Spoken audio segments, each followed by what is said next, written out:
ลองให้สั่งเฮากูลองเฮามันถูกใจก้นกูก็เป็นไรครับเหมือนเจ้านางลองอยู่ลองเศร้าลองกินลองกว่าลองไปลองหลัดลองจาเฮาถูกใจเขากูก็เป็นไรครับก้อยกะว่าลองให้สั่งเฮาในเฮามันถูกใจเฮาครับเพราะว่าจัดปานเฮาในมันมีกาขันได้นะเฮาปาวาสนาอะไรเฮาเก็บอยู่จึงเฮาขาดอะไรเฮ็ดไรสั่ง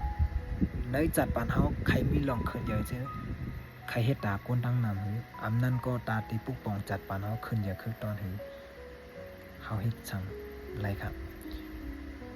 อย่าวนวานลองให้สั่งเฮากูลองให้ถูกใจก้นก่อนเป็นไรมังปอกมังอะไรลองให้สั่งเฮาในมันจินใจมันแม่นในสิทธะก้นอันนั้นเก็บอันกอดตื่นติง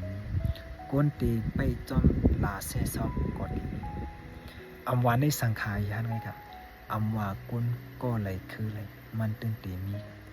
ก็เพราะว่าในหลุกมึงกงกลางเนี่ยมันมีลองดีลองให้ก้นเกี่ยวและก้นอันเกี่ยวก้อยกะว่าเพราะว่าลองให้สั่งเฮามีพรดีตาจัดปานเฮาเป็นเส้นตั้งอันตาที่เฮ็ดให้เฮาขึ้นอย่างคือตอนเป็นลองอันเฮ็ดให้ตัววงเฮาเฮ็ดหิมเฮามีลองขึ้นอย่างคือตอน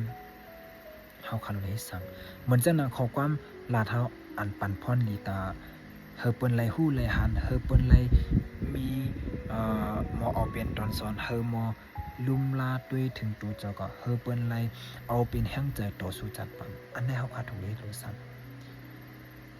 ก้อยกะว่าอยากะทอมความเปิ้นลาเปิ้นเซซ้อมเฮาเปิ้นทางเลยเฮาก็เพราะว่าจัดปันอันเฮาไหลมาในมันมีกาคันเขาก้นตาตีเกียกลองให้สั่งเฮามันก็เตมีอำเกกก็เตมีย้อนเปิ้นนั้นเพราะว่าจูปานเฮามือเฮามีลมถวยใจมือเฮาอยู่ในเมืองกงกลางในอันเฮาใครเฮ็ดใครสั่งเฮาคารู้เลยลงมือเฮ็ดก้นอำเกียก็มันเป็นลองเกียเขาไว้ก้นอันเกียมันก็เขาก็ได้เกียย้อนเปิ้นนั้นในจูจัดปานเฮาอันเฮาใครเฮ็ดสั่งได้ไผมันก็ตีมีก้อยเก่าเฮาตีมองว่าเฮามองมองวันเปิ้นเปิ้นหันลีนะเฮามองวันเปิ้นติ่มถังลีเฮาจองตีลงมือเฮ็ดอันเฮาใครไล่ใครสั่งเหมือนจังหนังถ่ายคลิปวิดีโอปานตั้งฮู้ลาดข้อความลองอันมีแฮงใจแชร์ปันลองอันเฮาไล่ฮู้ไล่หันจังได๋มองวันเปิ้นมาวันนั้นที่เป็นวันอันเปิ้นหันดีนะครับเปิ้นเต็มแซ่ซ้อมเปิ้นเต็มลาวเปิ้นเต็มคอมเมนต์ลองดีใช่ไหมพอมองวันนั้นเฮาจองเฮ็ดได้ครับมองจังนั้นมันดีฉากครับมันมีวันนั้นเหมือนจังนางพุทธพระเป็นเจ้าในโลกกัมพาเนี่ยดีอันนั้นเป็นปาหิวสังเขียนนั้นมีครับกุฏิกุตังมันก็เพราะว่าในโลกกัมพามันกว้างมากเนี่ยเฮาคาเราเลยเฮ็ดสั่งค่ะลองอันเฮาใครเฮ็ดใครสั่งเปิ้นเจิมเจียวแน่ไว้เพราะว่ามันตาตีปุกปองจัดปันเฮาเพราะว่ามันเป็นอันมีพรดีเฮาคาเฮ็ดเฮาคนวนตัวลึกๆอันเฮาเฮ็ดเฮาสั่งมื้อเลียวได้ตัวอย่างมามื้อเลียวอายุเฮามี20พอถึงเขายำ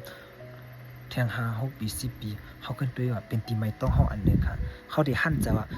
มื้อพอนั้นก็เลยเฮ็ดไว้อันไหนก็เลยถ่ายวิดีโอเลยปันตั้งฮู้ตั้งเบิ่น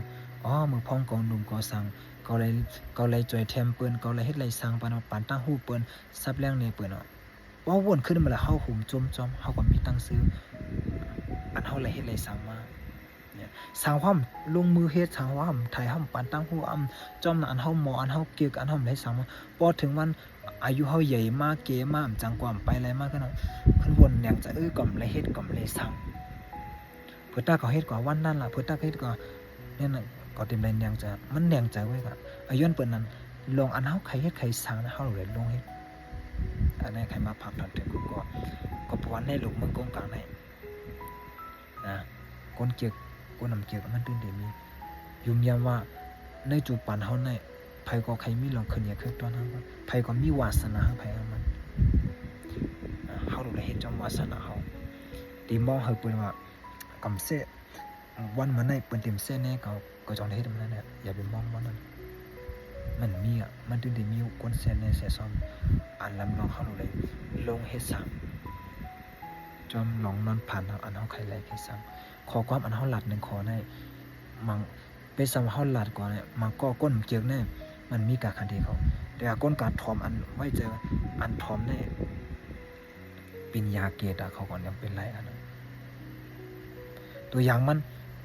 อันนี้อย่าไปกินเนื้อหมูน้ำนะเพราะกินเนื้อหมูน้ำแน่จังได้เป็นตึกเคิกไปอยู่แล้วจังได้เป็นชิวเป็นตุ่มเป็นนั่นน่ะพวกคนสังมันว่าไอ้นั่นล่ะดีว่าเป็นนั่นน่ะป้อเป็นคนอันเกียกทอมอันสังป้อกินก็มันติดตึกไปอยู่แล้วแต่เป็นก่อนดีมอหัมมอใส่มันเปิดกันจังนั้นน่ะขอความเฮาก็ตรงนั้นคนเกียกคนบ่เอาเป็นพรดีบ่เอาพรดีก็กันลองอันให้สังเฮามันมีพรดีมันจุงจังเพราะว่าเฮาเนี่ยเป็นที่ไม้ต้องเฮาอันนี้รับรองครับเฮาลงเฮ็ดกันอันใดซิมป้อเฮาป้าวาสนาเฮาลงเฮ็ดครับยินจมขอบใจกูก็กูคนครับ